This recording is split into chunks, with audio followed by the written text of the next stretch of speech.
Chapter 2. Thunder Under the Ground. "Nice clothes," said Annie. Jack opened his eyes. Annie was wearing a blue and white dress with a big sailor collar and white stockings. Jack was wearing brown knee-length pants, a jacket, a cap, and a tie. His backpack had become a leather bag. He and Annie both wore short lace-up boots. A church bell started to ring. Gong, gong, gong, gong, gong. "It rang 5 times, said Jack. "It must be 5 in the morning." "Yeah," said Annie. She was looking out the window. Jack looked with her. The early morning air felt fresh and cool. The tree house had landed in a tree at the bottom of a hill. Painted wooden houses and gas lights lined a quiet cobblestone street. A trolley car moved along tracks up the street.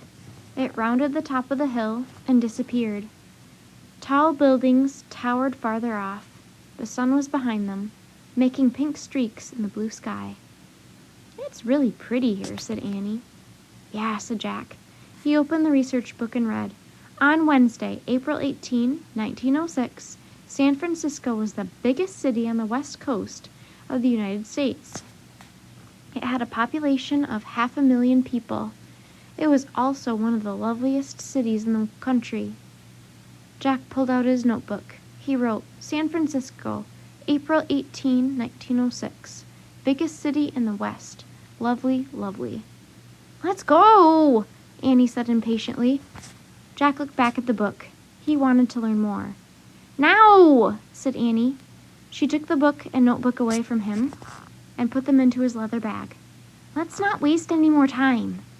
Annie left the treehouse. "Doing research is not wasting time," Jack called after her. But he slung his bag over his shoulder and followed Annie down the rope ladder. When they had both stepped onto the grass, Jack looked around. "Where to?" he said. "Anywhere," said Annie.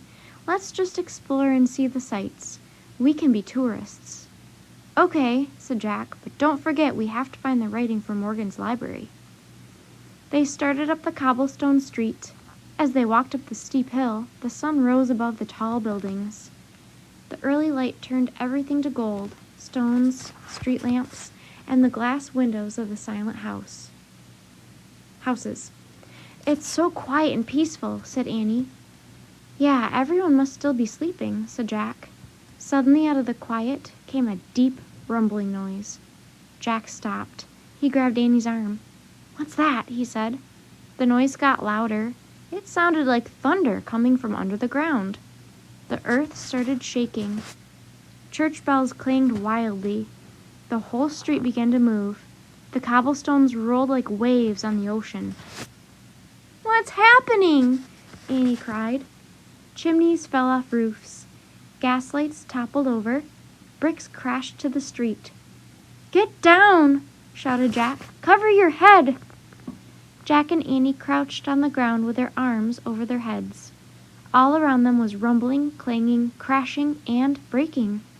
Then the world grew still. The rumbling stopped. Jack and Annie raised their heads. The air was filled with dust. "It's over," said Jack. "That must have been an earthquake," said Annie. "I think so," Jack agreed. "I guess I should have let you do a little more research on this place," Annie said. "Yeah, probably," said Jack, "except I don't know exactly what we could have done." Jack slowly stood up. His legs felt wobbly. As he brushed off his pants, the deep rumbling came again, louder than before. Then the terrible shaking started. It was even harder than before. Jack was hurled to the ground. The earth trembled and quaked. Jack bounced against the hard cobblestones. "Annie!" he cried. He tried to stand, but he fell again. Through the dusty air, he saw the tall buildings swaying against the sky. Roofs were caving in. Up and down the street, bricks, glass, and concrete showered down. It seemed like a long time before the dreadful noise and shaking finally stopped.